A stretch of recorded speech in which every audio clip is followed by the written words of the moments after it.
Welcome to another episode of Distory. My name is Kirk from walruscarp.com, your spot for the latest hacks, snacks, and fun facts. And with me, as always, is the Disney Cicerone, the author of 2 epic, giant, awesome books, and a part of this 24-plus hour series of The Jungle Cruise. Skipper Kate. Skipper Kate, how are we doing this evening? Oh, I'm doing so good. I'm excited. We're actually getting off of the Jungle Cruise, but we're not leaving.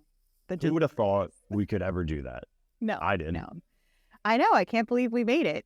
We returned to civilization, and I'm very excited for that.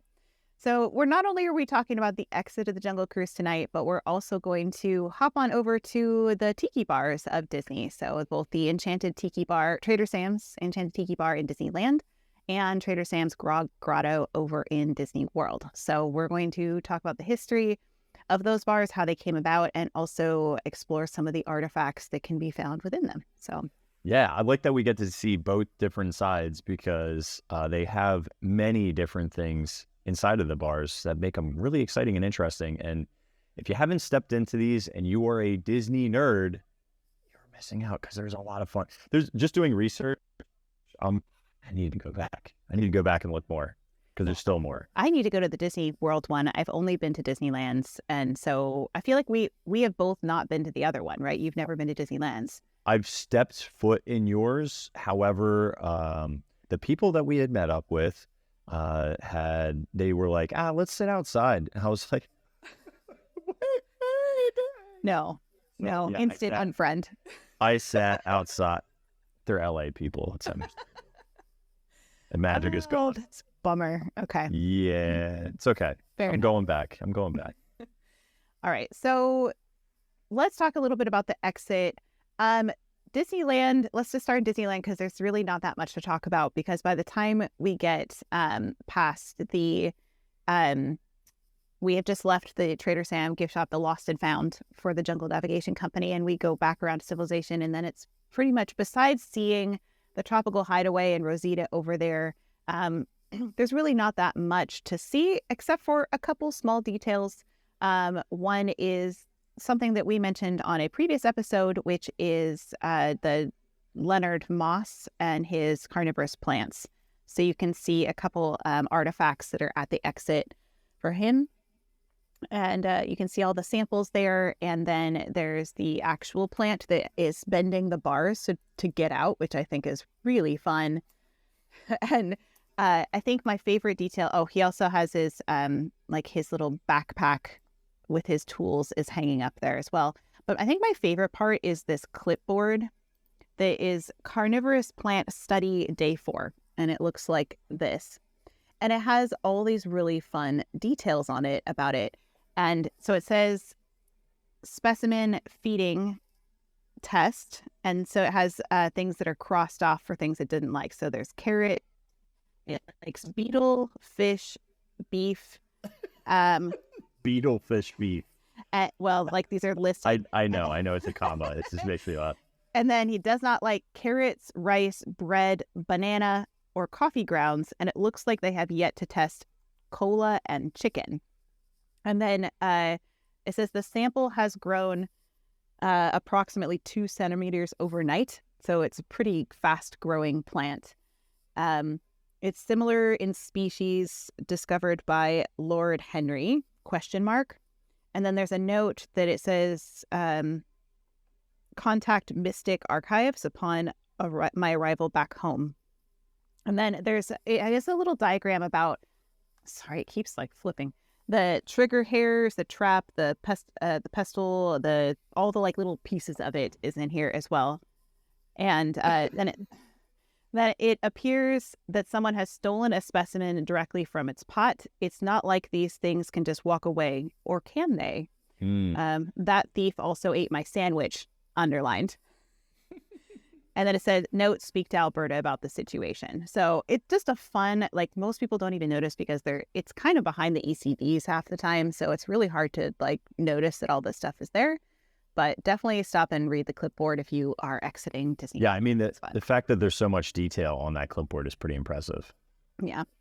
Because it's just such a throwaway detail, And I also love that they have a little cheat sheet for the hand signals above it where you can see this is what you do. All clear. What's the other one say?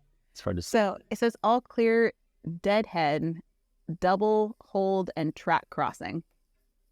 And the other little thing about Disneyland's exit is they have a little note that's not in Disney World version that's over the place where you exit, and it says escaping passengers, which I think is just a really fun story detail. They got to leave somewhere. They do. Kevin Lively's in my chat. He says, well, I'm glad someone has read it. I read it for too long and again. So I'm reading it, Kevin. It's fun. I left the one that stole his sandwich. That's been fun. So then hopping over to Disney World, I'm going to run through this pretty quickly because I do want to get to the Tiki bars, and there's a lot of details here. But one of my favorite things that I've mentioned before is the the ticket window. Remember how Jungle Cruise used to take tickets back once upon a time? And so there is this, this is not a great picture of us, but I didn't have a great picture of it. So there's this ticket agent window. And then behind there is a sign on the wall. And I do have a closer picture of the sign. And so it says, free excursion today, halfway for half price. Additional charges for transporting livestock, furniture, and explosives. Rates subject to change. And then at the bottom, my favorite part is it says, sorry, we no longer can accept e-coupons. So those are those e-ticket coupons like they used to have that you would exchange to get on the ride. I also like how that rate's subject to change because they changed the way that the tickets were structured. Mm-hmm. So when originally it was listed as a different letter and then changed because the tickets changed. So I think, I don't know if that's intentional, but I might be reading into it, but I think that's clever. Yeah, it definitely is. I just really like this picture of us. So this is not relevant, but that's all Skipper jokes, and I laugh at Skipper jokes. It's funny. It's funny. Other things, details that are in the Disney World exit. One is a mural that I can't seem to find the current picture of, and I'm very frustrated about. I have one, though, that I took of the mural of how it used to look like, of what it used to look like. And it was this. And it says Field and Company, Ivory and Spice Dealers, shipping and exporting, number 9 Mile End Road, warehouses in, I think it's Mombasa, British East Africa, and London, England. So I can see why they would change that, especially because of the ivory dealers. Yep. And there's some connotation there that's maybe not the best. So given how they changed that other mural at the request of, I think, Animal Kingdom's crew, to have not people riding the elephants, like Kevin Lively so kindly told us, it makes sense they would also not have people harvesting and selling ivory and exporting ivory. So, but I don't know what has changed to. So that's what it used to be. But again, that's changed. That big reasoning as well for Big and Little Red no longer being in existence at Animal Kingdom's Kilimanjaro safaris. Yeah, exactly. Like the how they're, well, that was more like the storyline got too intense, right? Too intense, but we still have, it's weird though, right? Because it is saying that poachers are taking, and yes, you do get to see the elephants, or the mother at least, and not her best look. But they still have the tusks in the back of that truck on the left-hand side, right as you're going into the rhino mud wallow, the white rhinos over there. So it's interesting. There's like bits and pieces of that. And I'd taken a picture and sent you some of the cave paintings that I saw, or wall murals. So I'm like curious as to the connection there to the old story, or if they had pointed it out. So I got to go through an old POV of that, but that's another tale. Yeah, they definitely still have the signs up from the poaching and all those kinds of things. Like I've seen all of that. But yeah, that you're right. That's another tale for another day. So other things that we see at Disney World's exit, we have that wonderful sign that I can't seem to find a picture of at the moment. The one with all of the names. And this is the missing persons and the missing boats one. Yeah. Which is just a really fun thing to read. I love the run aground Sue. I know, like run around Sue. That one makes me laugh every time. And so the missing persons like Al be late, BN Eaton, Emma Boylan, CM Cookin, Eileen Dover, Anne fell in, see him yet, Albert not, Betty don't. That's funny. It's so clever. Then the missing boats are Hopeless Hortense, Lost, I think it's Lucia, Unknown Usha, Sunken Sonia, Run Aground Sue, Burning Bianca, Missing Melee, Blown Up Bonita, Nabbed Nyoka, Fateless Fiona, and Troubled Tatiana. So, yeah, they're all, of course, women's names. That's just a tradition to name boats after women. But those are none of those boats are ones that I would want to go on. Yeah, well, I mean, none of them came back, so not a good spot. No. And at the bottom, it does say, anyone with information concerning the above or anyone having made contact with survivors, please make your report to the Governor General's office immediately. And then there's also a series of crates that are in that area as well. You know how I love a good crate.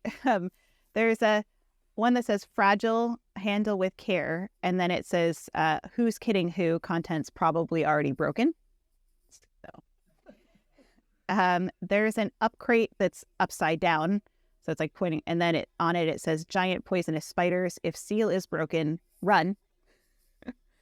There's one that says quicksand, and then it says rush with an exclamation point. And then there's a whole bunch of suitcases that have a whole bunch of stickers. I won't go over every single one, but I will say I looked up these are actual hotels in the world. I was like, maybe they're fictional or something. No, they're just real hotels. So there's an Excelsior Hotel Ernst from Cologne.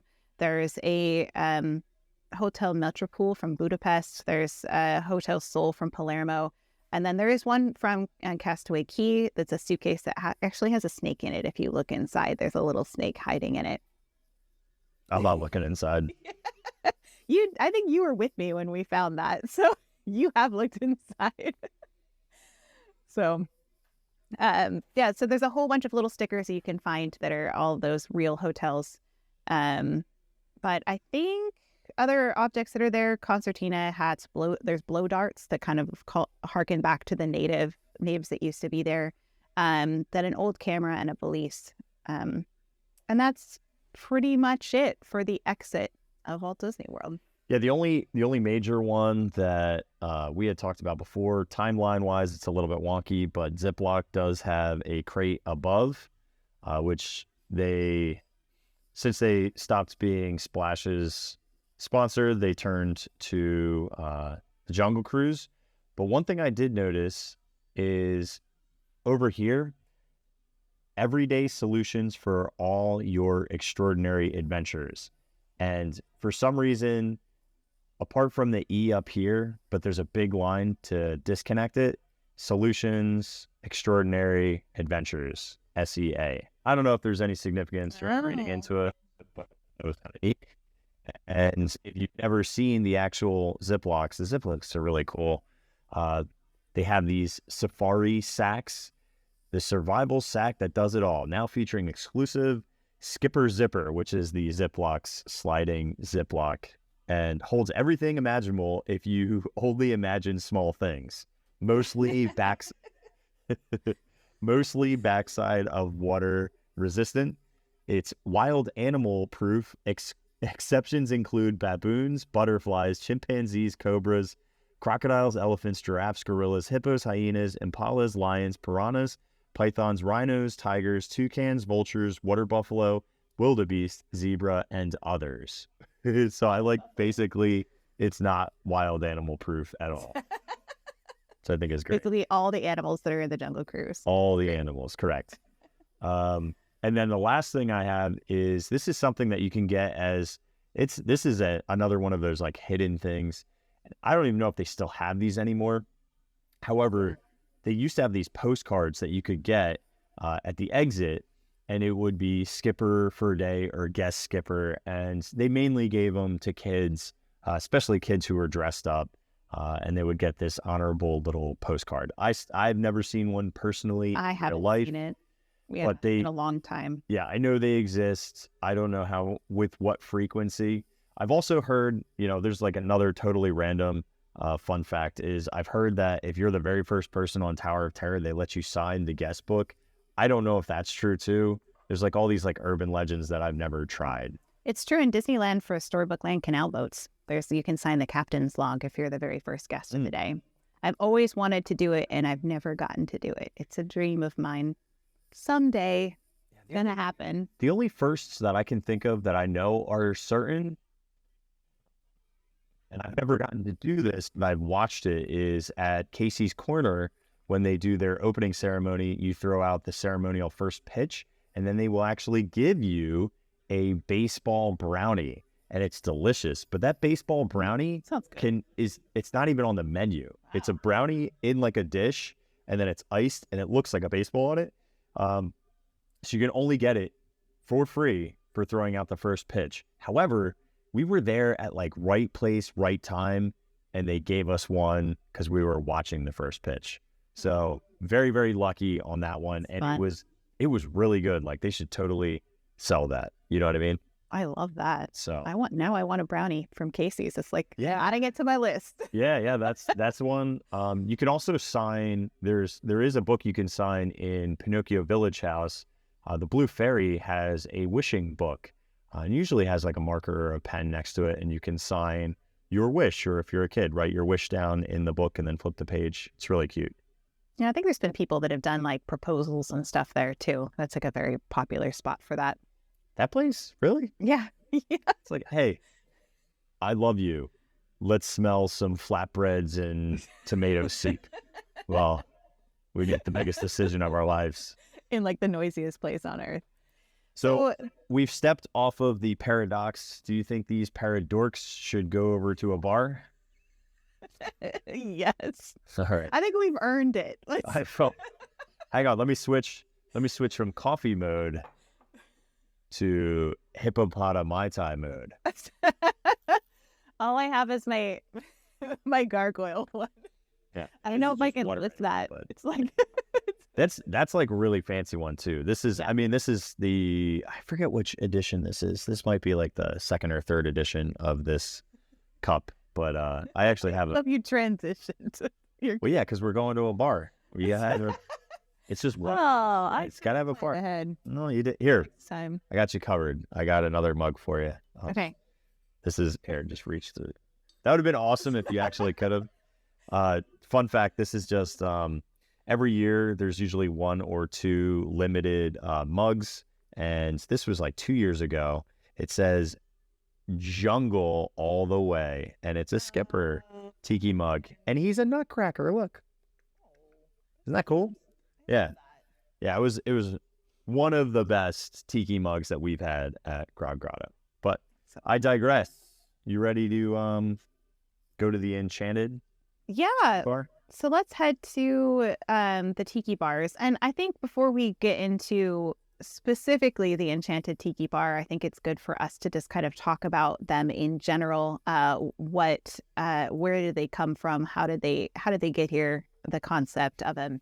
So the main designer was Imagineer and actor Brandon Clayla. He worked at Disneyland's Jungle Cruise just for 1 year, from 2005 to 2006, but he did grow up with the Magic Kingdom version of the Jungle Cruise. So he was familiar with the Magic Kingdom version, but he worked the Disneyland one as a skipper.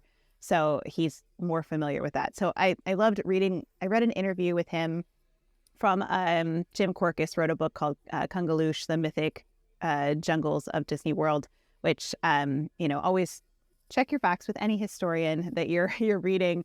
But I did love reading this interview he did with him to get a little bit more context into these tiki bars. So he grew up with the Florida version, so it messes with his head to go back to it, though, because he worked so much in Disneyland. And I was like, that's exactly how I feel when I go bounce back in between the two, because I can't keep them straight. Yeah. They're so different. He also wrote a book called The Field Guide to Tiki Decorating. So FYI, he does have a book out there. I have it. I don't own it personally, so I can't vouch for it, but it's out there. So basic concepts of the tiki room, these tiki bars, sorry, not the tiki room. He said, I just wanted it to be a dash of Adventureland, 2 dashes of Jungle Cruise, and a sprinkling of Indiana Jones, and a little Tiki room icing on the top. So the Enchanted Tiki Bar from in Disneyland is set in the 1930s and 50s, and it plays off the Adventureland look and story. So every photo is sepia or black and white. The walls are dark, and it's more of your classic aesthetic for a tiki bar. He said he called it a love letter to Adventureland, and I think that's such an appropriate way to put it, because I feel like that really is what it is. And this is some of the concept art for it, which looks pretty similar to what it is today. Yeah, I think it landed there for sure. Yeah, you can see just like what you're showing there, that ship in the bottle, which we'll get to in a minute. But yeah, that's his concept for that.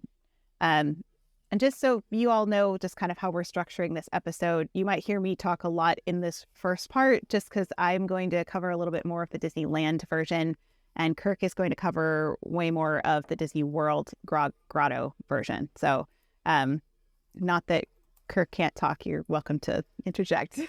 I will never speak again ever. I'm just like, I don't want to feel like I'm just talking over you. You're not talking over silence. You're good. Fair enough. I do have a little note that's from the menu that I feel like this is worth reading because it does give you a little bit of context of what the theme of this tiki bar. It says, aloha, ahoy, aha, and welcome to the mystery, romance, and adventure of Trader Sam's Enchanted Tiki Bar.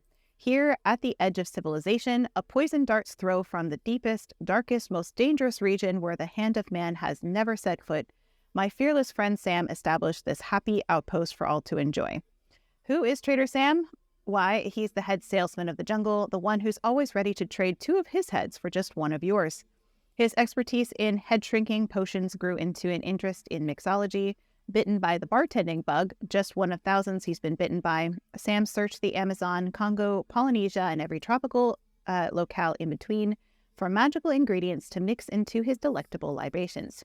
In the tiki bar business, it's a jungle out there, but once Trader Sam began serving his exotic elixirs to tourists, the word really spread. So welcome aboard, ashore, or wherever you are.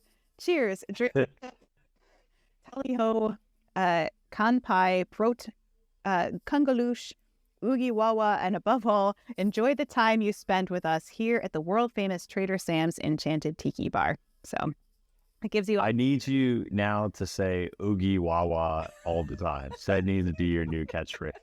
Whenever we cheers, oogie wawa. Oogie wawa. People are like, what is wrong with you? A lot. Where do we start? So there are some influences from Raleigh Crump in this design. So Brandon read Voices on the Wind by Catherine Luamala, just like Raleigh Crump did. And he said, Raleigh is great. If I had to pick any of his work that inspired Sam's the most, it would actually be the South Seas Traders in Disneyland, a small store in Adventureland that has stuff all over. It used to, it's changed now. Has stuff all over, nets hanging from the ceiling, mismatched doors. I really love that space at the time when we were putting Sam's together. And someone told me that Raleigh designed that space. It's since changed from the original design, sadly, but it's such a cool place. So I do have a picture of it, but you can see how it inspired it.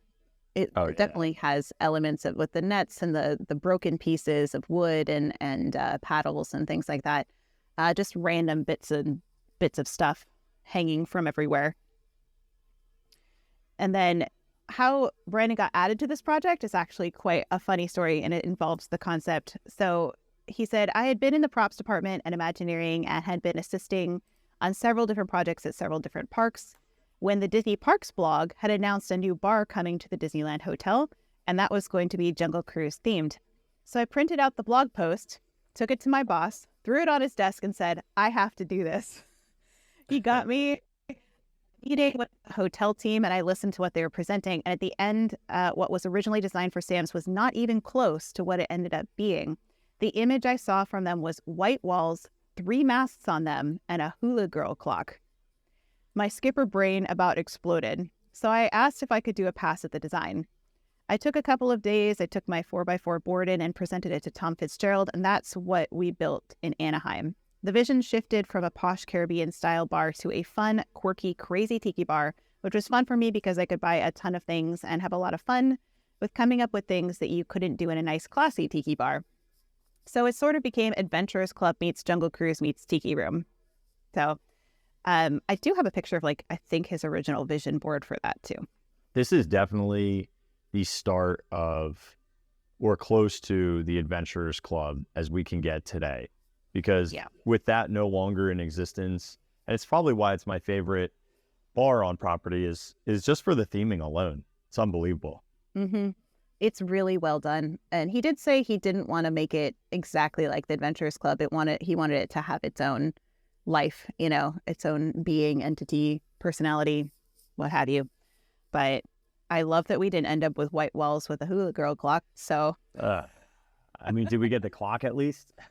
I don't know. We did get a hula girl. There is a Hawaiian one in there. That's how he got added to the project. He started with Ray Spencer, was the art director, and Kevin Rafferty was the show writer. But over time, Ray got busy with the Buena Vista Street development in DCA, and Kevin became busy with Cars Land. So he ended up kind of just doing it on his own, from what I hear, at least the like show writing. So that's kind of like how it came to be. A lot of people ask why it's so small. A lot of people get really irritated that those tiki bars are so small. And wait, how big is yours? Looks a lot bigger though. Yours looks like almost twice the size of Walt Disney World. Really? Yeah. How many would you say can be in that space? I don't know. 30, 40? I want to say it's been a while since I've been in there. I want to say it probably had no more than 20 tables maximum, probably less. And then it had bar seating just around the inside, and that's it. It's very small. We have maybe 10 tables, one long table, and 6 bar tops. It is like 25 to 35, 30, probably 45 max standing. Okay, so Rick says he believes it's 49 on the West Coast and 51 on the East Coast. They're very similar in size. Wait, what were those numbers again? Can you repeat them? 49 on the West and 51 on the East, so almost identical in size. That capacity is it's brutal in there. Well, it's because they repurpose both spaces, right? So Disneyland's came from the repurposed corner of Hooks Point restaurant, and Disney World's was repurposed from the old arcade that was in the Polynesian. So they couldn't build new spaces. They were just working with what they had. So it really was like trying to just accommodate with what they had. Yeah, the only thing that I would say is if they wanted to use the outside terrace area for Walt Disney World, they could expand it substantially. That would be the move, but you would take out outside seating, the waterfall area. So it would be a very planned decision, and it would be exterior building structure from the existing ceremonial house that's there now. So probably logically it doesn't make sense. Yeah, and the tiki bars traditionally are usually small, more intimate spaces anyway. So to build, I think Brandon says in this interview they were really trying to introduce people to tiki bar culture for the first time, because most people have never been to a tiki bar in their life that are going to Disney. So a lot of people don't understand why the space is small. He's like, no, it creates this like camaraderie and this intimacy because you're like with everybody in the room. There's not that many people in there, and it's there's like no empty. I think I've only been in Grotto once when there was like 4 other people besides me in there. That almost never happens. That place is wait list, forget about it. You're chilling for a bit before you can get in, and it's slammed. But I agree. I think contextually, the small space does, especially with the call and response when it comes to ordering drinks or when they arrive and the things that happen within the room, which I know I'm getting ahead of myself. I do feel like there is a sense of like, we're all in this together, even though all it is a bar atmosphere. Yeah, no, I agree. So I just have a few quick notes about the props without getting into detail about them. Then maybe you want to talk about just the drinks in general after that for a bit, and then we can go back to Disneyland's details of their props. Sure. Okay. So the props were the unique thing about these tiki bars is none of the props are the same in either of them. Like they're completely different from each other. And they are they were each kind of like handpicked for this project, found over the course of a year on eBay, flea markets, antique stores, etc. There's over 1,600 individual items for Disneyland and 1,400 for the Grog Grotto. So we probably won't go over all of them today because it would. We're gonna do them all. We're gonna do them all, starting with number 1. Go ahead, fire. I do have a lot of them, but there's no way I would be able to list them all without us being here all night. So I'm gonna hit the and I will say that there are house rules for both the Grog Grotto and for the Enchanted Tiki Bar, and they are different for both locations. So there's 40 house rules for each one. And I don't actually have the list of all of them. I do know the first 7. So one is blow dart guns are not to be used as drinking straws. 2 is cannibals may not serve people. The rule 3 is crossed out, so it's completely illegible, which is on purpose. I'll show you a picture of it in a second. 4 is do not provide alcohol to on-duty Jungle Cruise skippers, no exceptions. 5 is call bartender if Schweitzer false. 6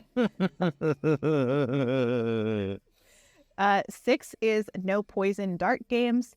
And 7 is management is not responsible, crossed out under any circumstances. So this is those first 7 are posted on the wall, but there are 40 house rules, as I think Brandon said, like any good tiki bar would have. So that's funny. That detail. I never knew that they had 40 house rules. I have to look to see if there's ones posted in ours.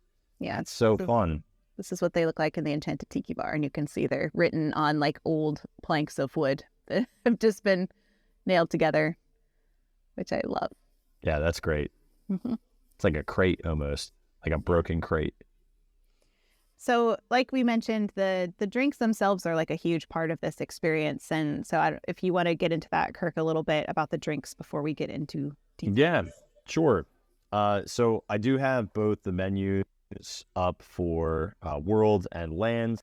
So this is Land. And when you order a drink in Trader Sam's, both in Disneyland and Disney World, the environment when they present your beverage, so when your drink is actually finished, will change the way the room experiences. So without getting too heady, because there's so many of them and there's so many things that happen, I'm going to kind of cover just like the majority of them, like the ones that make the biggest experience.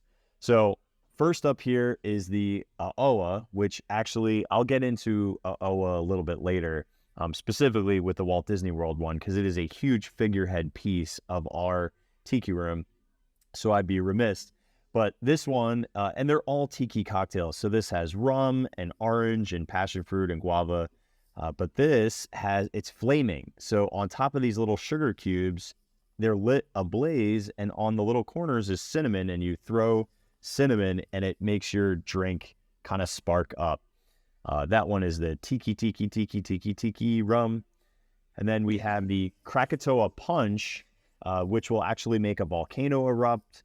The Hippopotami Mai Tai we've actually talked about before. That's the one that goes with this tiki mug. And what happens is you hear 2 gunshots and everyone says 2 shots of rum and screams it like loud. And that's in reference to the Jungle Cruise with the skippers shooting at the hippo pool. Then you have... Wait, what's up? So that Hippopotami Mai Tai one is modeled after the Polynesian Resort's mascot, which you might recognize. It's in the center of the lob, which is the god known as Maui. Yeah, it's Maui. Yep. Yeah. I actually have some really fun stuff. You're going to see Maui way before Maui shows up in the lobby. Because before where Maui's located, that used to be a giant waterfall. Yeah. Before it got renovated. So yeah, and it's the waterfall. Yep. All right. Quick. Rosita's Margarita, call out to the Tiki Room bird that flew away. Kablooey is like an explosion. They used to for the mosquitoes. They used to for the mosquito mojito. You would hear, zoop, and they would like run around with a fly swatter and like just hit tables randomly. But they stopped doing that. I don't know why. The shrunken zombie head is great. It's actually, I don't know if you knew this, Kate. This tiki mug is actually labeled after Ezra.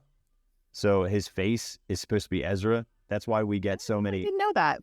Yeah, that's why we get so many Haunted Mansion style tiki mugs. They've done several. Like the Hatbox Ghost has 3 different tiki mugs, I believe. So yeah, there's a lot of Haunted Mansion. There's also Jack Skellington mug. It's one of the most expensive ones if you go on eBay. It's pretty crazy.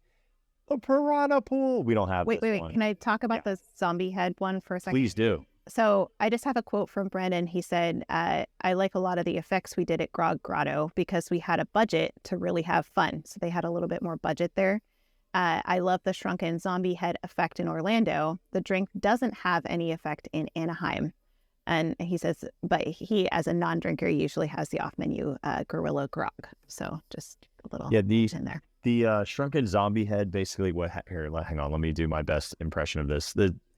It basically will, you see this one painting, lots of black light usage in this entire tiki room, but it's like a cabin on the bayou. It almost reminds me a lot of the beginning of Pirates in Disneyland. And it just,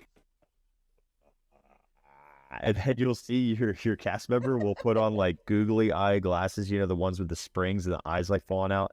And they'll usually drag themselves like really, really hamming it up. And that's one of the better ones, the zombie head.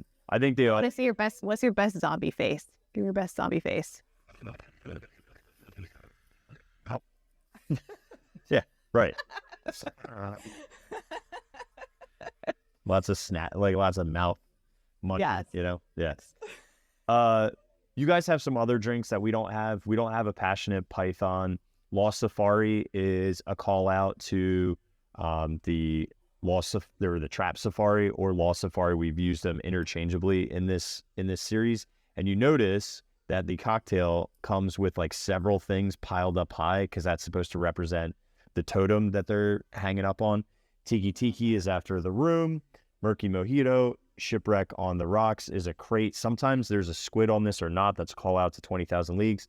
They have Skipper Sipper for Skippers of the Jungle Cruise, Polynesian Punch, and Schweitzer Falls being a cocktail for Albert Falls or Albert Schweitzer, the call out to the philanthropist, and then, of course, the person who started the Jungle Cruise.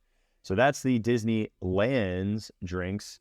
Walt Disney World, a little bit different. We have the Polynesian Pearl, which is a plastic. There's like a giant clamshell that opens up, and this pearl, you can either get a white one or you can find a black one. Very, very rare. I'll have to look up a picture of the black Polynesian Pearl, but it's like 1 out of 100, unless you're celebrating something, and then the bartenders will throw one in there. So just fun fact. Well, that's a throwback to 20,000 Leagues Under the Sea is the clamshell. Yeah. Well, I have something else in here. I haven't even gotten into any of the Grog stuff, but I heard and stuff in here too. That'll be a call out. And so remember the pearl, remember giant clams. Always remember the pearl. Remember the pearl. The black. Or the white pearl. The white. Sorry, I've colorblind. No, you would be able to see white and black. That's not factual. Don't listen. Then you have the Nautilus. The Nautilus is, it's the best effect. It's a very large cocktail. So this is meant to be served for 2 people. Again, these are all rum-based drinks for the most part. But that one has an amazing, you'll hear the actual Captain Nemo saying, dive, dive. And there's lots of bubbling effects. It's very, very cool. Fun. Yep, I'm going to skip. We have the OO just like you. All the rest ones are the same. Shrunken Zombie Head. We have a Dark and Stormy. Spiky Pineapple is Dole Whip with rum blended together. Really nice. Tahitian Torch is actually my favorite drink. It's one of the more affordable ones. It doesn't have a fun effect. It's just really tart and really refreshing, where a lot of these have falernum and lots of like crazy rum spirits. So, like the Shrunken Zombie Head, that bad boy is $151. Like, so you just, I would, and I'll call back out to this, but you don't drive if you're having multiple cocktails at Trader Sam's. But there's a good joke and a prop that's in ours over at Grotto. So, Well, and then there's a whole bunch of secret drinks as well in the tiki bars. The real secret drink is the kungaloosh, though. This is like the biggest secret drink. Transplanted from the now closed Adventurers Club at Walt Disney World, there are two different versions of this drink because it changed over the years at the Adventurers Club. So the old one is vodka, Malibu rum, Midori, pineapple juice, and a splash of cranberry. And the new version is a blend of strawberry, daiquiri mix, orange juice, Captain Morgan, spice rum, and blackberry brandy. So you can ask for the kungaloosh, and you can also specify old or new. And then there's a couple other secret drinks. Yeah, like the King, oh, I'm not going to say this right. King Kamehameha. It's Kameha. Kamehameha. Hey, yeah, thank you. Kamehameha. I can't say it. Yeah. There's one called Missionary's Downfall. There's one called Mai Hana, and one called the Fog Cutter, which I don't even know what that is, but That's I believe, is it? That's probably like a ship thing. Yeah. So there's more secret drinks than that, but those are just a couple of them. But the biggest one is the kungaloosh. So you can order the secret drink as the kungaloosh. They also did one for when Mandalorian like kind of first became big and the Baby Yoda craze was in town, and they did a little Baby Yoda drink in there for that, which was really fun. Yeah. The Fog Cutter is a vintage tiki cocktail attributed being invented by Victor Bergeron and contains a mixture of rum, brandy, gin, lemon, orange, orgeat, and cream sherry. And it is considered the Long Island iced tea of exotic drinks because it is so high in alcohol content. Well, there you go. Apparently, Trader Vic's used to serve these as well. Well, there you have it. So do you have anything else for the drinks? Nope. Before we move on? Okay. So some of the elements we're going to hop back just to the Enchanted Tiki Bar in Disneyland. Some of the elements in there are, like we said, it's a love letter to Adventureland. So they have a lot of tiki totems, and they wanted to incorporate the elements of the tiki room into Trader Sam's. Originally, there was the idea that one of the flower boats from the attraction was going to hang over the bar, but they nixed that idea because it would get full of dust all the time, which is just a no-go with food, right? Food and drinks, like we're not going to have that. So they couldn't have that in there, but they did replicate the tiki totems that are in Disneyland's tiki room. And the planters in the corner and the drummers from the tiki room are also in Disneyland's version. Like Tucker is up on the shelf in Disneyland. He's all the way on the top. And then there's a little story. So he says they wanted to get this right because it plays into that 1930s Adventureland era, just like the Jungle Cruise. But he says, of course, if you're recreating elements from the tiki room, they have to be perfect. This is a quote from Brandon. I remember when we had a producer on the project that was adamant about just painting the tiki columns flat brown. And I kicked and screamed, ultimately choosing to bring in Kevin Kidney and Jody Daly to paint them for me because those had to be right. But these totems are three-sided, whereas the ones in the Tiki Room are four-sided, so they're a little bit different for that. But you can see they are colorfully painted, just like the Disneyland ones. And yeah, they're authentic to that. Let's see here. Their eyes do move too. There's your Tucker. Mm-hmm. So got the little taste of the Tiki Room in the Enchanted Tiki Bar.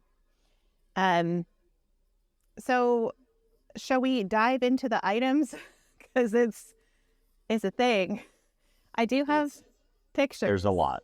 I have a lot of pictures, but I'm not going to show you guys pictures for every single thing just for the sake of time, because we will be here forever if we do. I'm going to start with the ship in the bottle, because this one has one of my favorite pieces of history in there. The ship in the bottle was actually designed by Yale Gracie for the Haunted Mansion. they were going to do this gag. Like, remember when we talked about the Haunted Mansion in our Haunted Mansion series, we talked about how he was the original storyline was a ship's captain. And so this was along those lines. When he was playing with effects, he made up this ship in a bottle where the ship actually sinks. It was never actually used as an idea, so it kind of got shelved and put in WDI's art library. And then that was later kind of dusted off as an idea and then brought back for the Adventurers Club.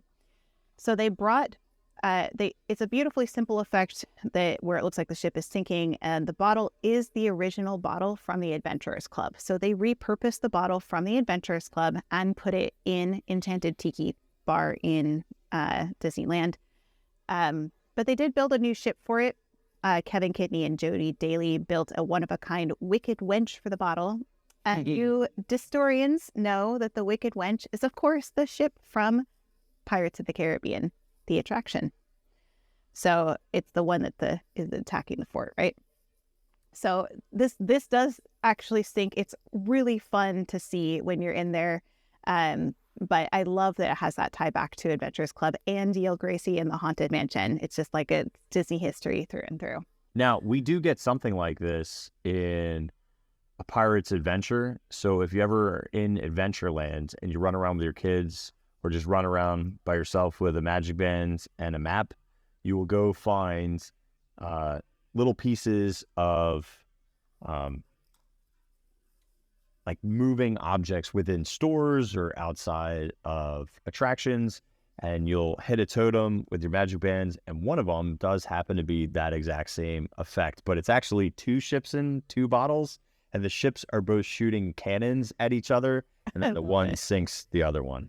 So I think I've seen that one before. That's so yeah, it's a good one. So a lot of items from Adventurers Club were either in really bad condition by the time that they got to them, or so many people stole items off the walls in the in the last days of it. Sorry. Yeah, I don't know. It's so anything that's not like tied down gets stolen at these parks. So people were stealing things off the walls of the Adventurers Club in the last days, so they figured nobody's going to need it anymore, so I'll just take it because I'm going to miss this place. And then a lot of the other items were picked over for Mystic Manor in Hong Kong. So they really didn't have that much to draw from, but there are a few things. I'm just going to talk about the ones in Enchanted Tiki Bar in Disneyland. I'll let you refer to your own in a minute, or a few minutes, as it were. But we do have Zeus's fishing pole is one that was in there, as well as a few framed items. So I'm going to go through these pretty quickly. I'll show you a few pictures in a minute. Sam has letters from Samantha Sterling, Pamelia Perkins, Hathaway Brown, and Fletcher Hodges. There's a photograph of the Colonel with a letter mentioning his familiarity with Sam. There's a ventriloquist dummer called, Drummer. A ventriloquist dummy called Slappy.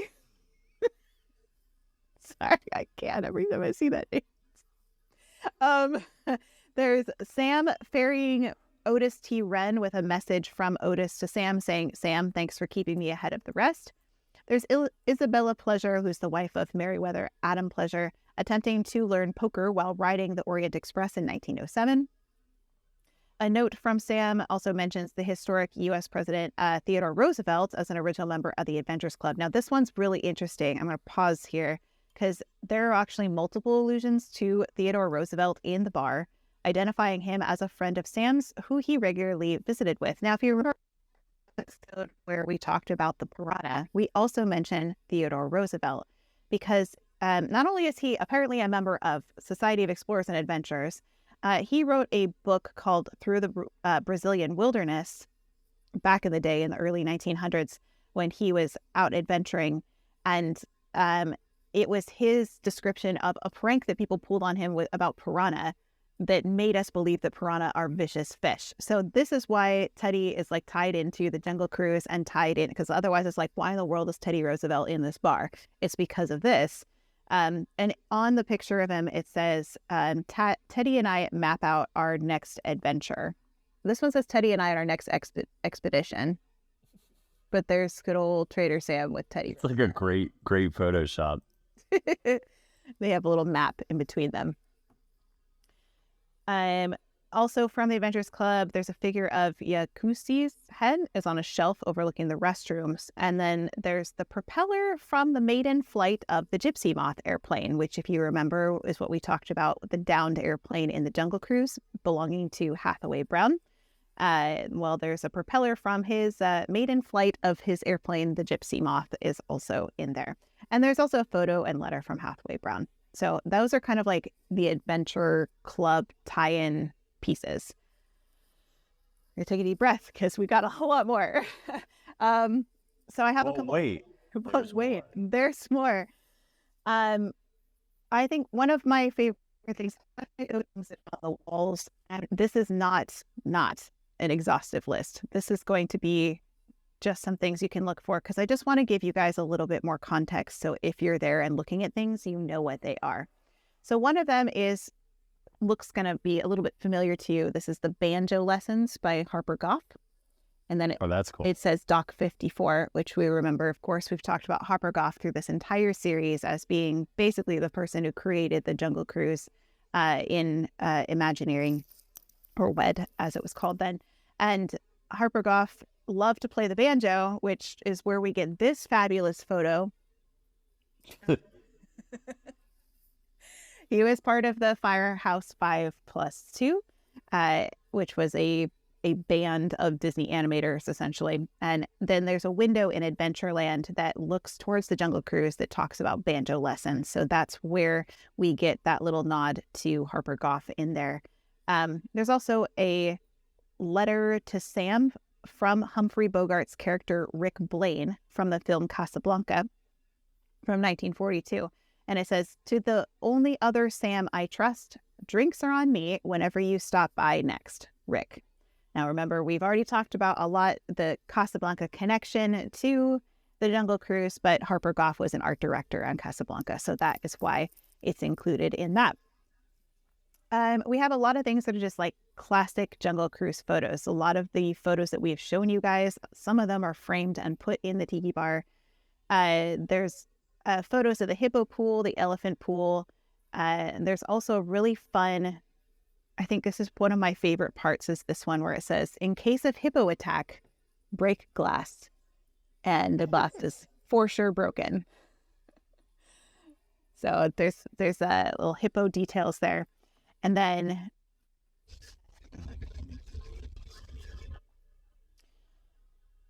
sorry, I lost my place. There's a picture that's of a waterfall that's Schweitzer Falls, and it says the front side of water instead of the back side. There's a picture of the boathouse where it says happy hour brings in boatloads of tourists. There's 2 photographs of Sam's cousin that is over in the Grog Grotto and whatnot. That is Chief Nami. And then there's the photo I showed you guys last week of Sam and his pet elephant Ellie. That's in there. There's a photo of John Lasseter serving as a skipper on the Jungle Cruise with a note saying that he was grabbing a microphone and not knowing it was a black snake. The Congo Queen is on one of the shelves, although I haven't found it yet. There's a bronze bust of Dr. Albert Falls mounted on a shelf. There's also a mounted life preserver from the Jungle Cruise boat, the Magdalena Maiden. And it says, last known photograph of the Magdalena Maiden as it leaves the dock of the world-famous Jungle Cruise for a journey down the darkest rivers of adventure. It ties back to the beginning of our series, talking about the rivers of adventure. This is, I found the front side of water. This is what the front side of water looks like. And then I do think I have one of the life preserver. Let me see if I can pull it up for you. I tell you what, all these photos look exactly the same in here. They're just like, it's like chaos. Monochromatic frame. Like framed memorabilia. I don't know if I can find it that quickly. What else we have? So there's a photo of Captain Kevin, who is one of the Jungle Cruise's original skippers, and has a message to Sam saying, "Sammy, come by my hut later for maihana, which is that secret drink that we talk." So there's several letters from Jungle Cruise skippers such as Skipper Andrew and Jeff W. There's a postcard Sam, avoid the I'm not going to say this right. Ucayali Una. Avoid the Ucayali Una at all costs. If you want to get upriver, call me. Now, this one, you probably can figure out this one. It's from Charlie Kirk. So who's Charlie in our history? Do you remember? He's the captain of a ship, a skipper of a ship. Okay, so that would be Charlie Allnut from the jungle, the African Queen. Oh, okay. You can't ask me that stuff. I'm not a trivia person. Like, I can read things and talk about stuff I read. I know, but sometimes you get it. So I still haven't seen the African Queen. I know that's ridiculous. I've never watched it. No, I have not. I have to. I know it's iconoclastic. I get it. I have not. I'm a little heartbroken. Okay. Don't. Okay. Just I've watched clips for this show. There's also a bunch of beetles in a display case, which does that tie back into the Jungle Cruise for Dr. Khan Chunisuke. So you can find the beetles that are on display, just like the butterflies that are pinned. And then there's also a photo of Professor Porter and Jane Porter from Tarzan on their search for gorillas. I tell you, this is like just going back over our whole Jungle Cruise series at once. Because we talked about that being an inspiration, the scene with the gorillas in the gorilla camp being an inspiration for the movie Tarzan, and how the character of Jane's dad is also inspired by Dr. Albert Schweitzer, which is Schweitzer Falls. Everything ties together. Big happy. Can I stop for just 1 second because I found something really interesting? Sure. And it ties into Anaheim. So the Maihana it's a creation from Jeff Beachbum Berry, which might not seem important to most people, but he ran one of the tiki bars that was really popular out in California. And the Maihana was actually a made-up god for the god of the orange grove. And this was like an event that they held that was a tiki style with native drums in the orange grove at the Anaheim Museum. That's so fun. Yeah. Well, I know that they did visit local tiki bars when they were doing research for this. So I wonder if they got it from their research doing that. I would assume. Really interesting. It actually sounds like one of the better drinks too. It's got lime juice, orange juice, pineapple, Grand Marnier, rum, and then coconut rum. That does sound good. I feel like I need to try the Kungaloosh first, though. Yeah, me too. Both the old and new. Yeah, for sure. There's also the ship's wheel here. I love the little note that is with this one because it says, a skipper told me this deal won't steer you wrong. I thought I was getting the boat to someday. Trader Sam. TS for Trader Sam. So he got a little scammed by a skipper, which is fun. There was also a letter somewhere from the reporter of the Daily News, which we've mentioned in this series, asking Sam for an interview. There's a family outing on the Amazon River. Just a family outing, hanging out. Normal day. It's just a normal day. There's a boomerang that never worked, and under it says bad trade. There's a picture of the Polynesian village sign from the Poly, which is it just a tie back to the Grog Grotto. So they're like tying in the two tiki bars. There's this one's one of my favorites. So there's actually a picture of El Grupo, which if you remember. Yeah, those that went down south and searched. And it says, Saludos, Sam, Walt, sign in the corner. As I was hired to guide these animated amigos on an expedition south of the border. So this was Walt Disney's goodwill tour to South America with his animators to try to turn sympathies from the locals towards the Allies, away from the Axis powers. So that's why they were down in South America. In 1941, it's also where we get Three Caballeros and Saludos Amigos. And pretty much Mary Blair found her color in that trip. So it was a big one. And I love that it's in there. Yeah, that's awesome. Yeah. There's an authentic pin commemorating Colonel Charles Lindbergh's historic flight from New York City to Paris in May of 1927. 7. Oh, and there's a wooden mask with a large earring on its left ear and a sign identifying it as Joe, which is, of course, Joe Rohde. A little nod to Joe Rohde. I have that one somewhere here. This is not the best picture of it, but it's the small one here on the side. And you can see there's a little earring and a hole in his ear. And there's a sign underneath that says Joe. So that's Joe Rohde, who was for those of you who don't know, the Imagineer on all of Animal Kingdom, pretty much. It was like his brainchild, among many other things. There's a photograph of one Captain Brody taking his ship to the SS Denali to Trader Sam's Island. This historic vessel was used to make trips to Alaska, but was wrecked in a typhoon in 1942, which is, we get a lot of references to the Typhoon Lagoon and the Typhoon drink that you mentioned.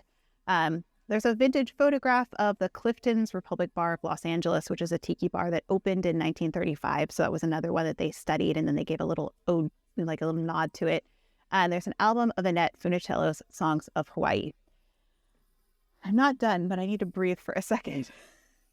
Do you want to talk about a few over in Grotto, and then I'll resume mine to give me a little breather? No, I'm enjoying this.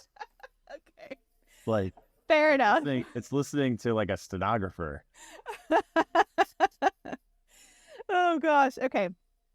Well, let's keep going then. So next category is movie references. So moving on to movie references that you'll find in the Enchanted Tiki Bar in Disneyland. There's photographs of Ned Land identifying him as a friend of Sam's. This comes with a whale of a tail, Ned. That's what it says, Sam. This comes with a whale of a tail. And if that's, of course, is a character from 20,000 Leagues Under the Sea. So that is that reference. And I'm getting a question here. What's the connection between Disneyland and Tiki? I never understood it. We did a whole episode on the history of we did a couple episodes on the history of the Tiki room where we talked about the Tiki culture.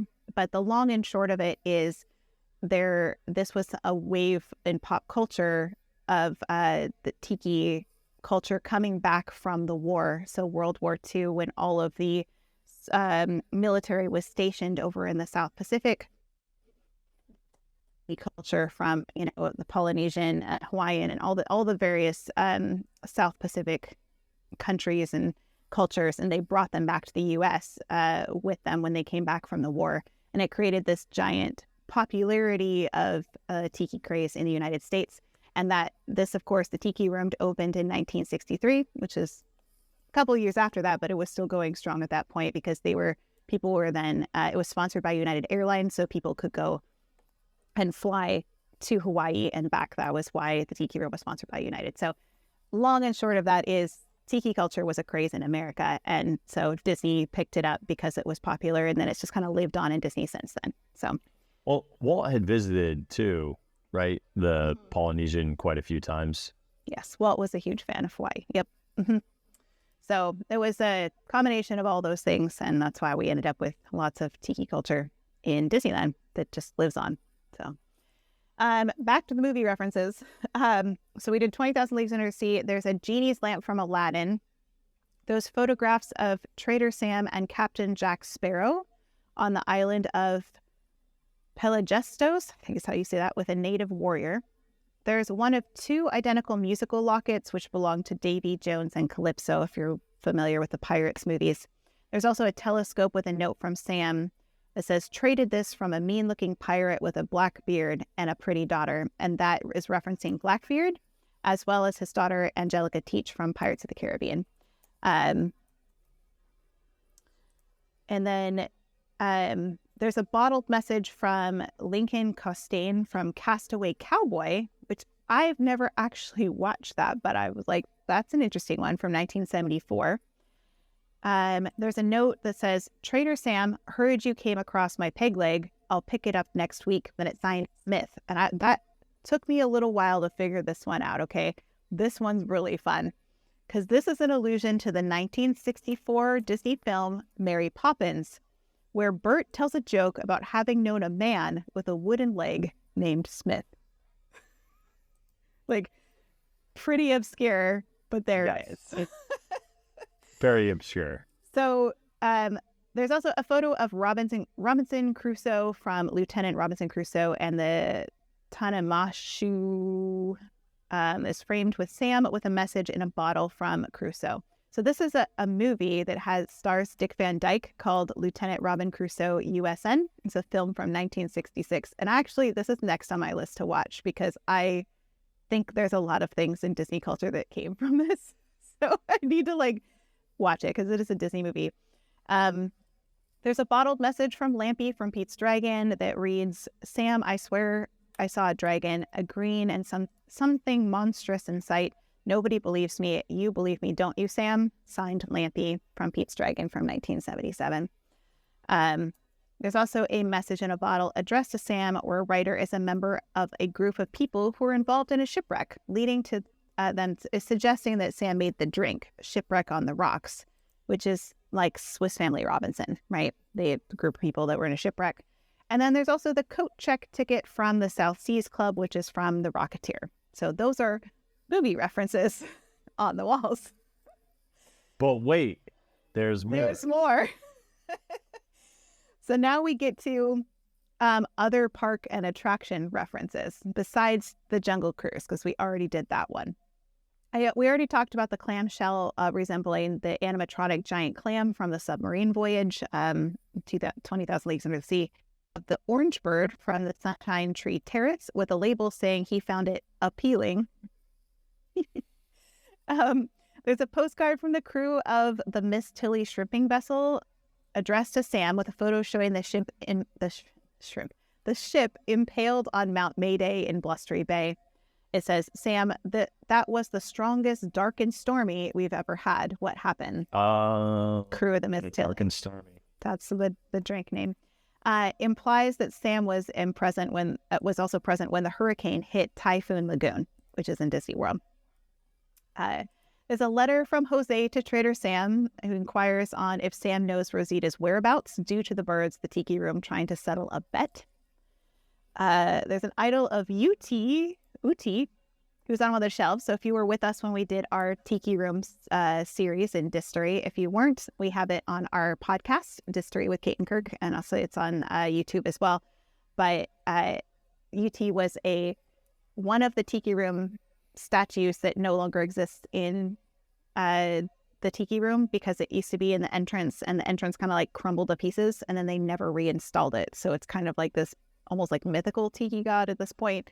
Yeah, Uti was the one. She was the goddess of fishing, and she taught the Polynesians how to fish at night by holding a torch above their heads, which would lure fish. Very similar to the angler fish, which has the little torch in front of it, like that. So Uti is on one of the shelves.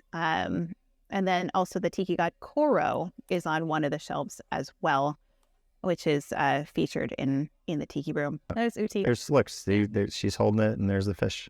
Perfect. Thank you. There's a photo of a safari, including Sam departing from Harambe with an elephant for transportation. And on the elephant's Hoja is the logo for Kilimanjaro Safaris Company. There's an Anandapur mask from Expedition Everest, which is allegedly portraying the Yeti. There's a 1912 letter referencing Hightower Hotel and Harrison Hightower, which if you know Society of Explorers and Adventurers, you'll be like, I know that guy. It says Managing Director Vanessa Capshaw of the New York Preservation Society sent a letter to Trader Sam about Billa Mongowonga, or Trader Bill, one of Harrison Hightower III's associates. She believes that he was Sam's grandfather and gifted him a painting of him found in Hotel Hightower. So that's that tie in there, which we talked about that on our previous episode about Trader Sam. There's a tiny Shiriki Utundu figure located on the shelf behind the bar, which is also a reference to that Hightower Hotel. Other small things. I'm almost done, I promise. There's a vintage stuffed animal of Donald Duck in the bar. There's also a postcard that says, Trader Sam, your place has the best drinks around. It's like you use some ancient witch doctor magic in them, which refers back to the witch doctor that was in the Jungle Cruise back when they had the native camp.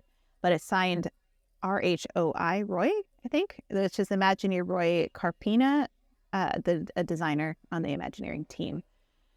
Then, well, wait. But wait, there's more. We do have that jar that we showed you with the Paradise Falls. So that does refer to the movie Up. I should have put it up in the Up category, but I put it in the Behind the Bar category because my brain was tired at 4 a.m. So, so we have the Paradise, and the connection with this is like, why would that be in there, right? Everything has a reason. I am pretty sure the reason this is in there is because Marc and Alice Davis were part of the inspiration for the movie Up. Their relationship as a couple, they actually have a lot of similarities to Ellie and Carl from the movie Up.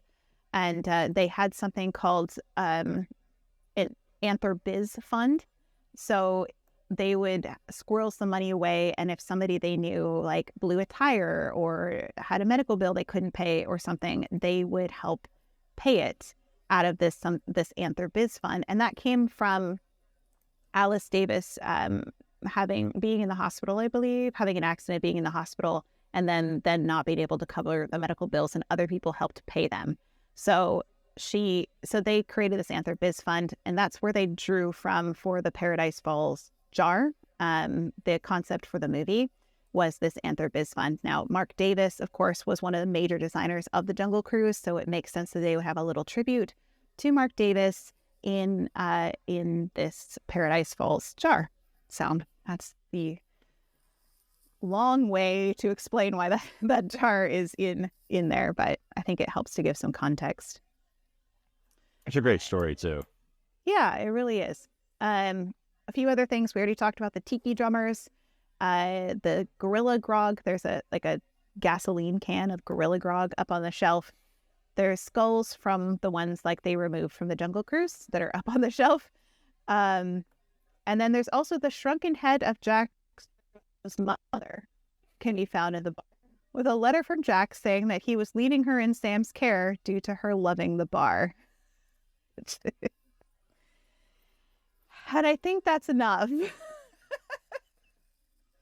You think? This is when I was like, I can only do Disneyland.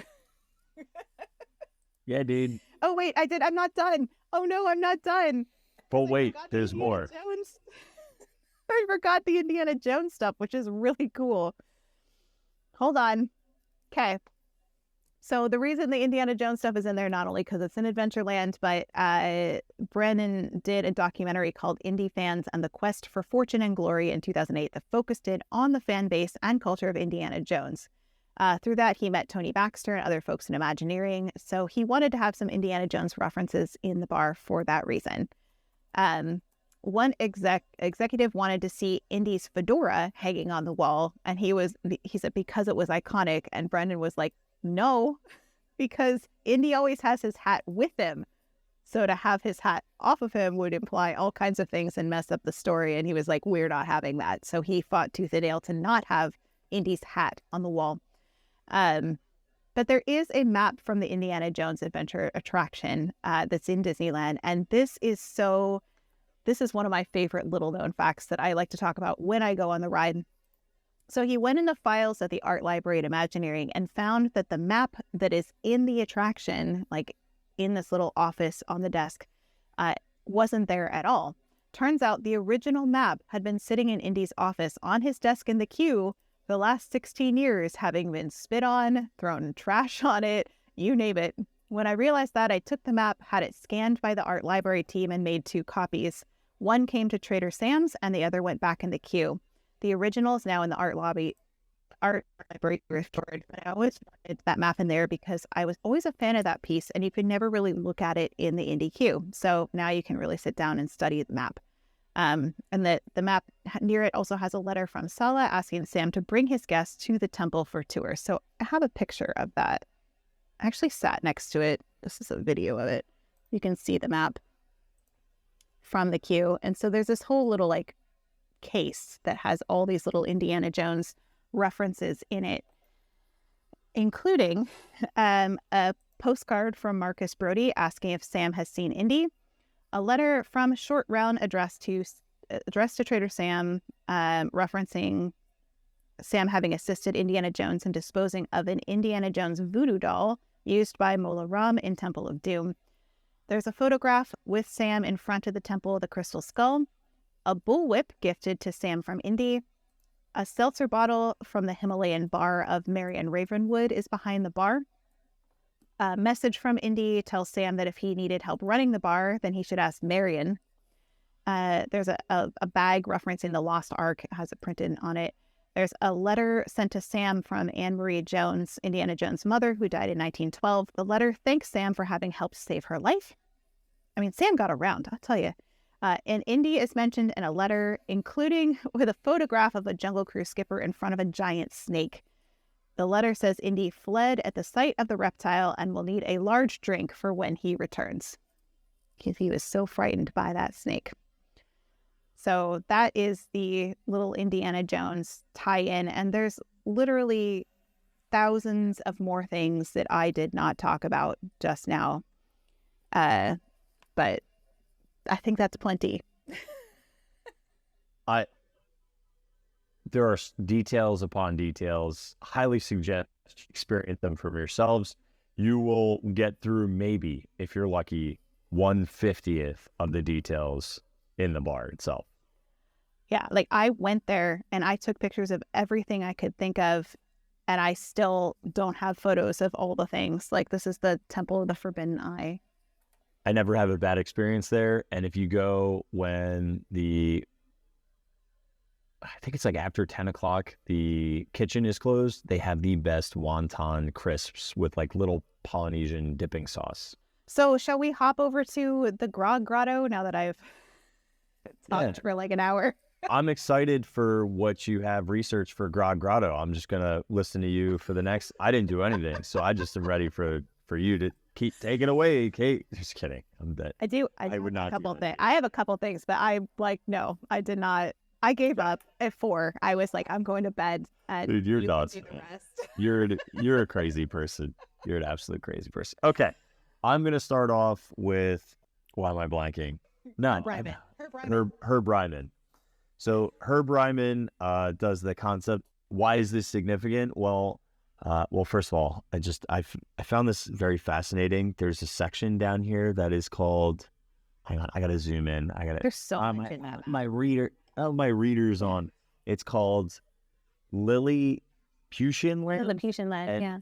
Yeah, Lilliputian Land is like miniatures. I had no idea how to look it up. Yeah, it's like little dollhouses in miniatures, but yeah. It's from Gulliver's Travels.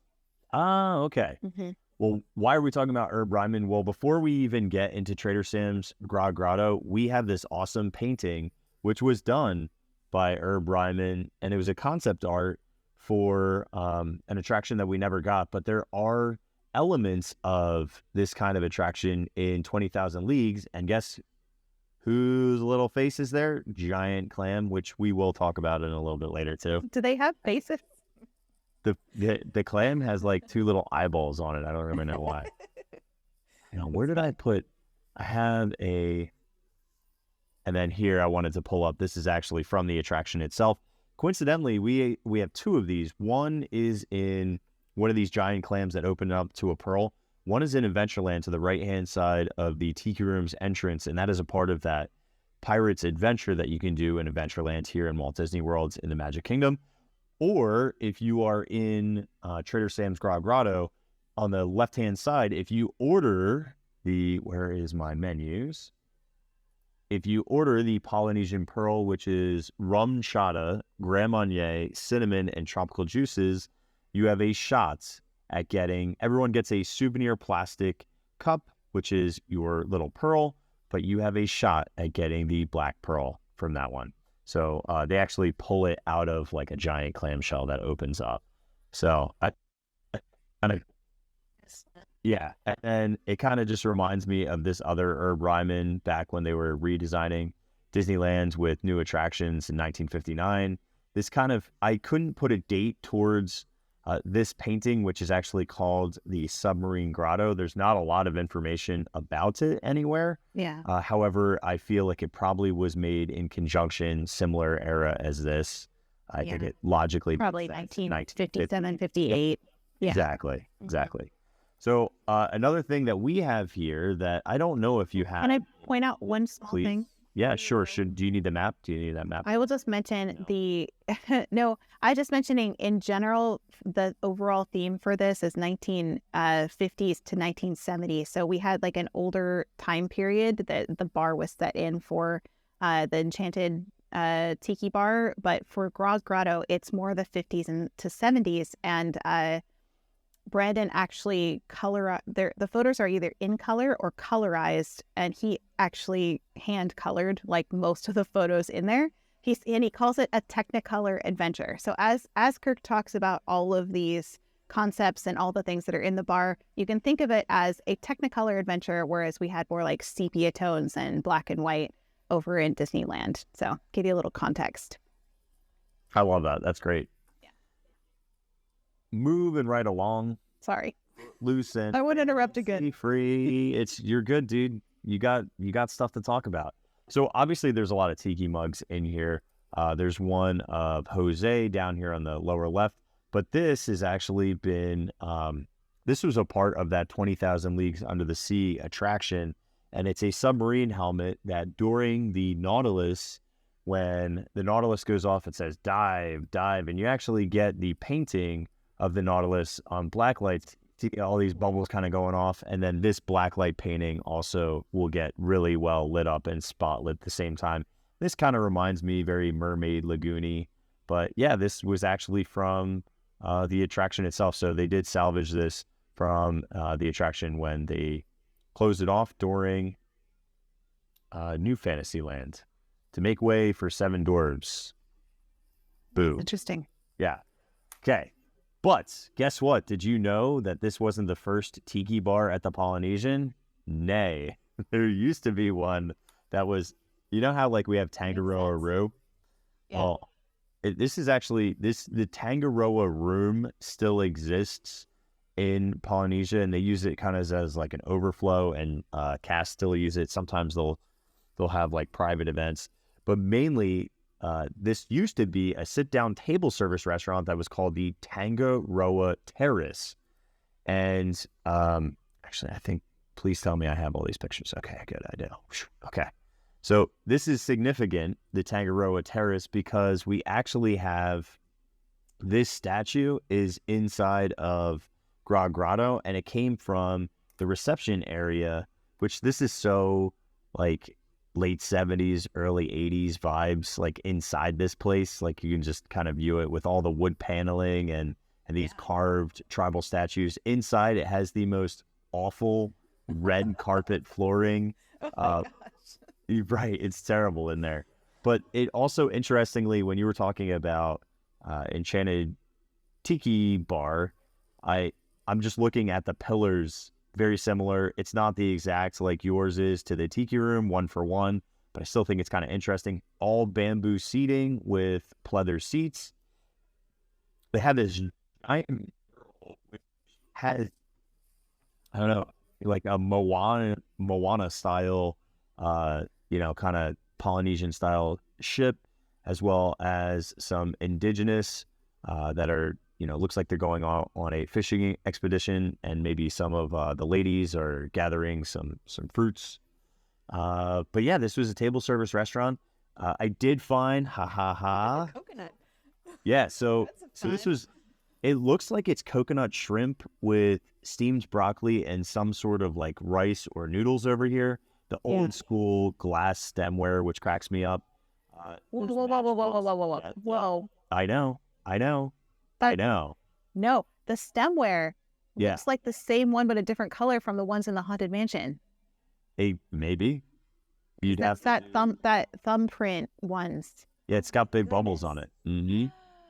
And it was around the same time period. That's exciting. Exciting. Yeah. Okay. I got to write a note. You can just tell the era because there is a matchbook and an ashtray, glass ashtray there. But the big reveal to me is that Maui is on this center, what I would consider not a lazy Susan, but basically like a platter so that they could put food that was elevated, almost like you would get at a pizza restaurant. So, you know, you Yeah. can all the food above. But yeah, I think that's kind of cool. And Maui, that's the first iteration of Maui that I've ever seen. So That's interesting. yeah. Yeah. Oh, that's so interesting. So yeah, this was the precursor to our Grog Grotto. What a cool find. Yeah. Sometimes I do all right. I like when we have, like, you do Disneyland, I do Disney Worlds, because I just am more familiar, so I understand and can talk about the spaces easier conceptually and orientation wise. It's easier for me. Disneyland, I'm like complete floppy fish out of water, no clue what I'm doing. Do you know what I mean? Pretty soon it won't be that way. You'll know everything. I'll know everything. It's not possible. So, all right, now I'm going to just get into ludicrous stuff around the bar, because the bar is amazing. Let me just see if I have, I want to show you concept arts. Where's my concept art pictures? When you do get to, I have something for that too. Okay, cool. So concept art for the bar had a tentacle coming out of the wall, but what I think is cool about the original concept art is the tentacle was supposed to be like a trophy. If you notice, there's actually like a plaque next to it, and it's holding a beer bottle, but it's like almost like you would have a trophy room. And then you do see that clamshell in the back corner, and the submarine helmet in the center, and then the rest are kind of like nondescript things that are in there. I love that that like squid tentacle is still there. Yeah. Yep, the squid tentacle is an important part of our bar. So you can still see the squid tentacle. This is actually inside the bar itself now. We have a lot more things, I feel like, hanging from the ceiling than yours does, particularly like the glass orbs and nets, as well as banners, lots of shellfish, buoys. We do get lots of photographs, as Kate had said, and this tentacle is holding a beer bottle. So, but it's, instead of being like a trophy, it's coming out of a porthole. So that still exists, which is cool. And they actually call him Hank after Finding Nemo 2. So the bartenders have named him Hank. And then there is over here, he's holding this is actually a rum bottle instead of a beer bottle. We also do have a ukulele on the top. There's a ship wheel. There's so many tiki mugs. It's ridiculous. Like, I can't get into all of them. I do want to get into some of these banners though. Let me see where. So there's a banner for the Sunken Gardens in St. Petersburg, which still exists. It's actually pretty boring and terrible. I've like been past it. Where is my... I will say that the Grog Grotto is themed differently. Like, not only is it in a different era, but it's obviously more Polynesian themed versus the one in Disneyland is more like Tiki Room, Jungle Cruise. So that's the one that's like the love letter to Adventureland. This one's way more Polynesian themed. So the Sunken Gardens, it has all these banners inside of Grog Grotto that are like throwbacks to like basically attractions that were in Florida that are kind of like dated and old now or don't exist. So the Sunken Gardens is one of those in St. Pete. It's a botanical garden. There's a lot of exotic birds and orchids and flowers and koi ponds and that kind of thing. They charge a ridiculous amount for it, but it's like a big draw in St. Pete, but I don't know anybody that really goes to the Sunken Gardens. And then I just love this picture, which is a total throwback to Walt and the promotion of 20,000 Leagues Under the Sea, him holding the fake prosthetic arm of the squid. Great. I think I have another squid pic from the actual attraction itself. So you can also see that reference point of the squid again, which is like such an amazing, ridiculous, huge set piece. But I love that they did that. And apparently a lot of people were scared of this dragon. They think it's super creepy and is a part of the creepy pasta of the internet. It is this sea serpent from 20,000 Leagues Under the Sea, which I get it. I totally get it. But well, and if you remember from when we talked about the hippo pool, the original idea for the hippo pool was going to be that squid from 20,000 Leagues Under the Sea, and then they just realized all the wires and whatnot that made its tentacles move were just not going to work out being submerged in water for extended periods of time, and it just like mechanically wasn't going to work out. So that's when they replaced it with hippos instead. So yeah, that's where that came from. Uh, here's another banner for the Parrot Jungle, which is in Miami, Florida, which apparently still exists, the Parrot Jungle. It's honestly, it doesn't look as cool as what it looked like before. So like, I'm just going to stick with the macaws and the flamingos. This is very old school, what you do in Florida kind of attraction, so it's not as significant now, but I think it's kind of fun. Can I interject a tiny little story? Tiny. So I feel like the reason why a lot of these things from Florida are around there, when they were trying to figure out where they were going to put Disney World, back when it was the Florida Project, they didn't have a name for it yet. They actually went to all of the biggest attractions in Florida to see what their competition was. And it turns out the number one visited amusement attraction in Florida was this, I can't remember the name of it, but there was this place where they paid their money and they went and they sat down in this giant curtain covering something. And then there was a spiel that happened, and then the curtains were revealed, and it was like the Lord's Supper, done in a mosaic or something. And then that was it. And that was the number one attraction in Florida at the time. It was that's all they had. That's crazy. I never knew that. That's wild. Yeah. So this was a story from Marty Sklar. That's where I heard that story from. And he was just we should build here because of this is all they have. Yeah, there's not much. We have no competition. I mean, if it makes you feel any better about Florida, Florida is now the theme park capital of the world, or particularly Orlando. So yeah, I think we've gotten a little better. Not great, but not at 1960s. Not 1960s. Which is when a lot of these are referencing, is that time right around there. So I'm thinking all these are tied back into that era. Anyway, I'll let you. I think they are. No, that's cool. I like that.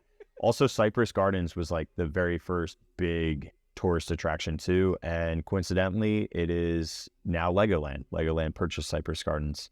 You can actually go through a boat ride in Cypress Gardens. Speaking of boats, let's head to a now defunct attraction that's been rethemed. So you'll notice that this is not in English. This is a life preserver.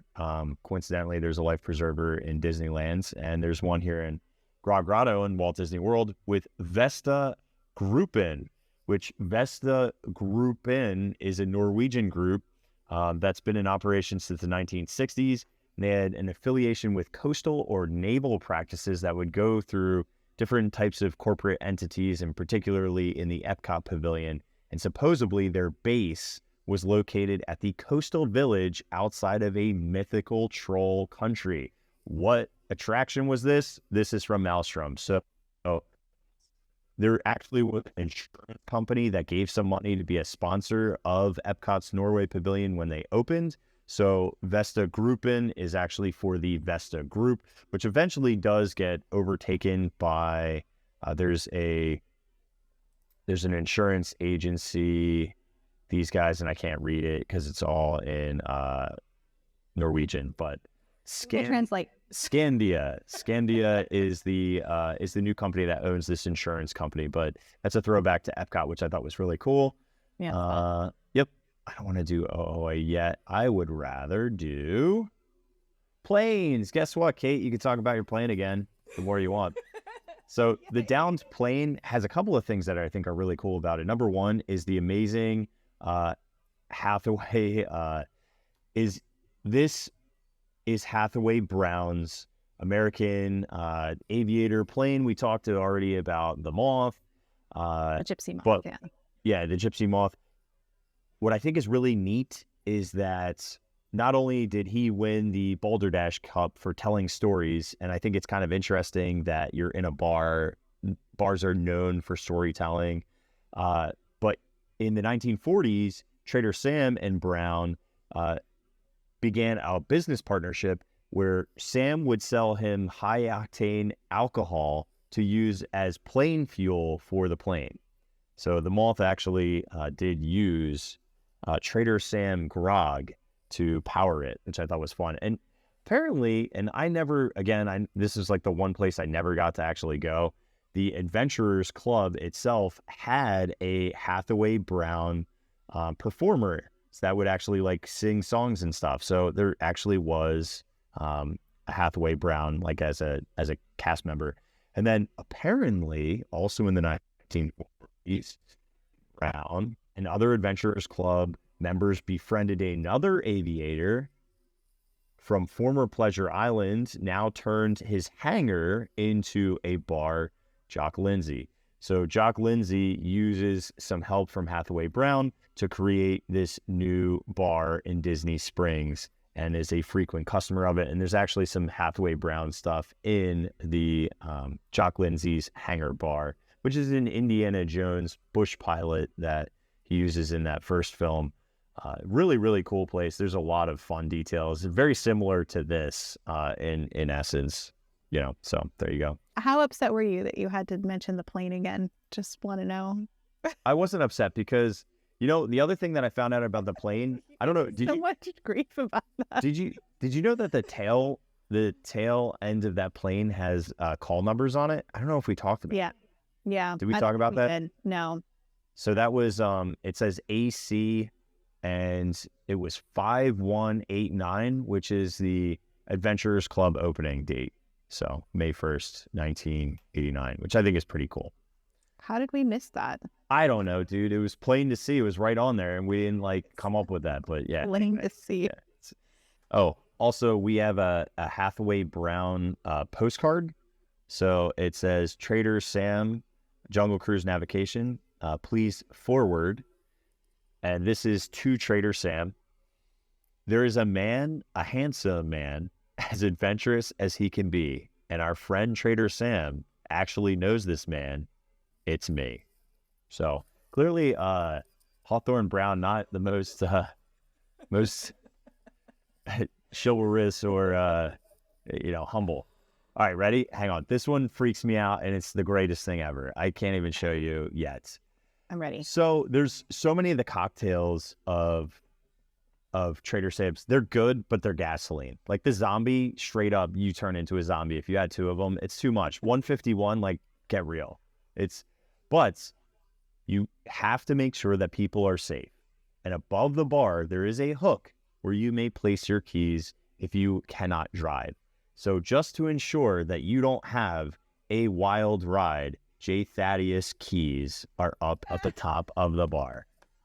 So I love friends don't let frogs drive drunk.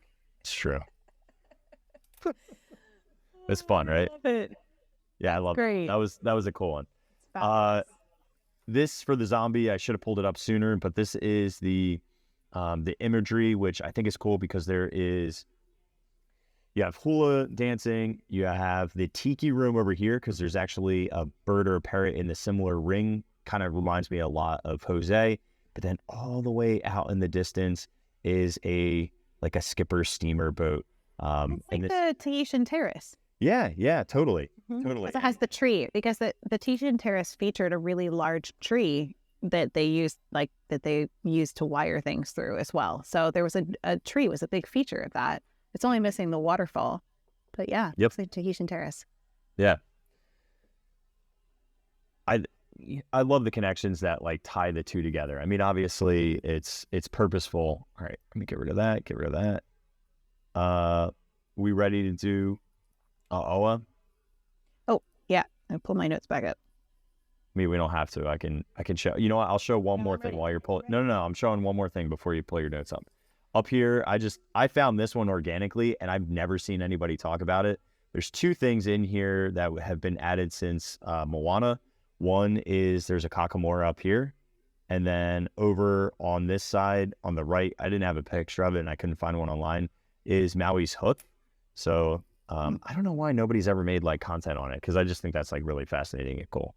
There's so much stuff in these tiki bars. You could make a whole series.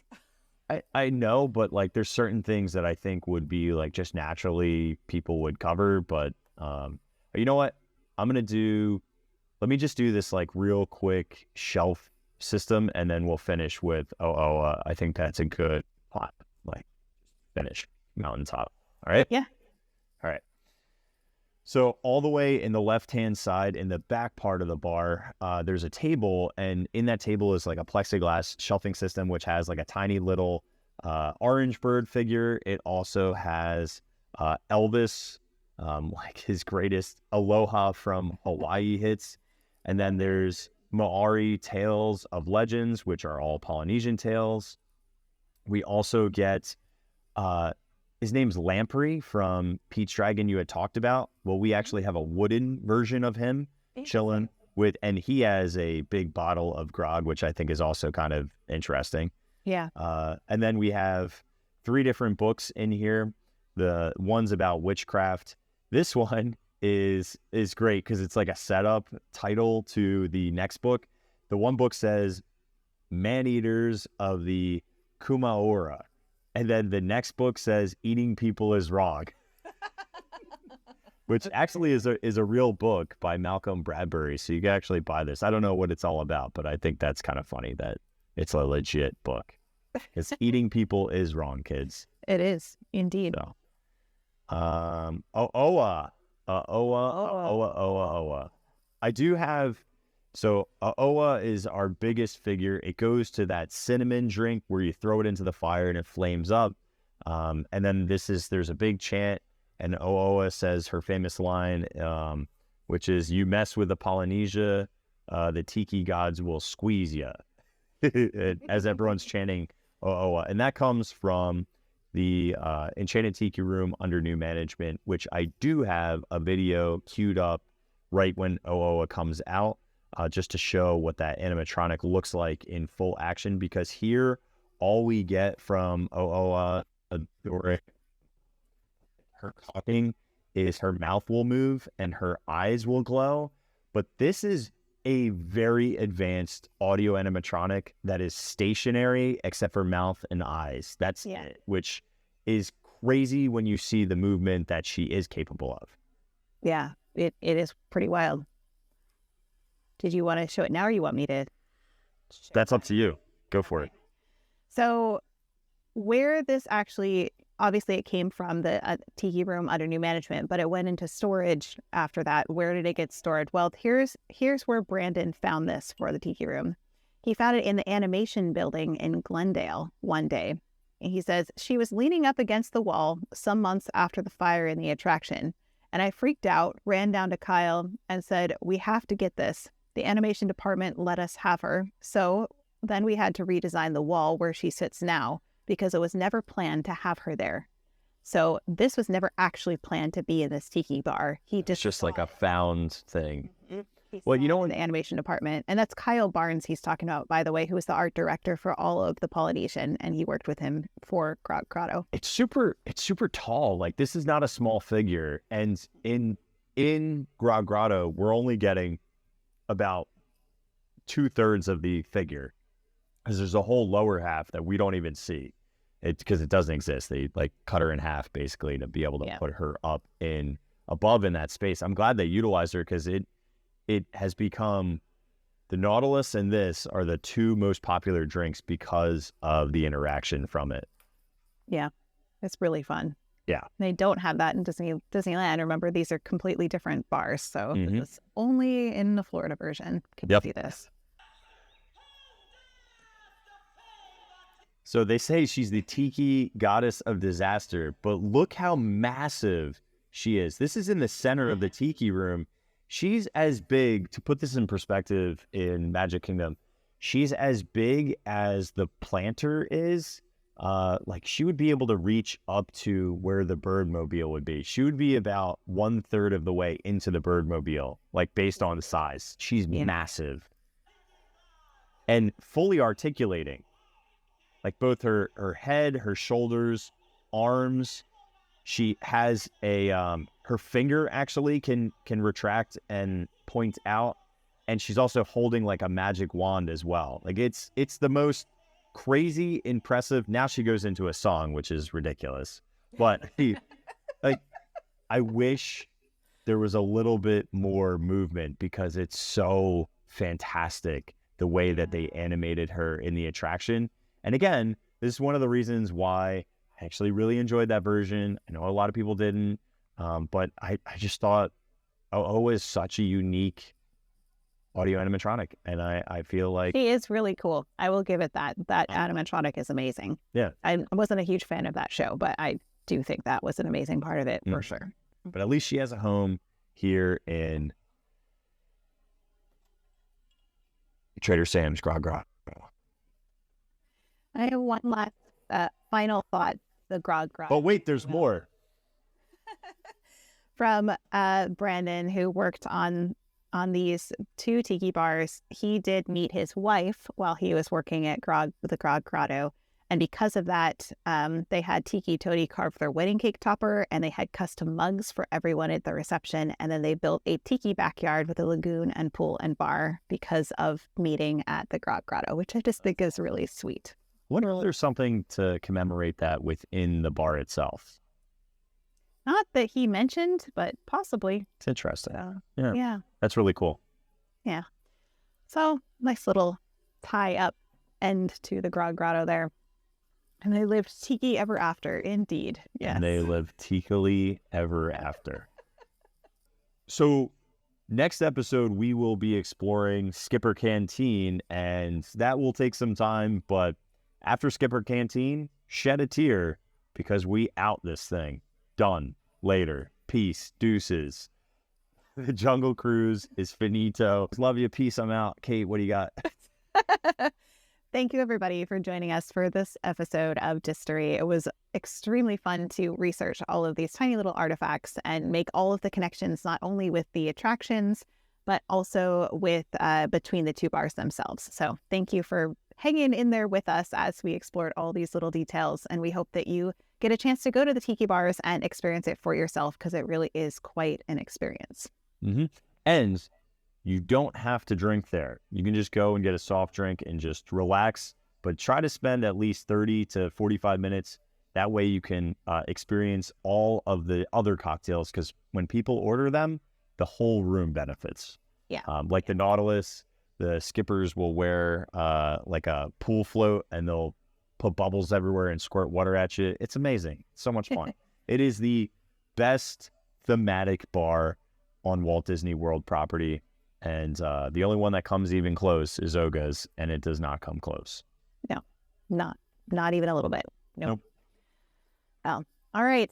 Well, have a wonderful weekend, Kirk, and everybody else. And we will see you next week for the Skipper Canteen. I'm hungry. Let's do it. Okay. All right. See you guys. Bye, everybody. Peace.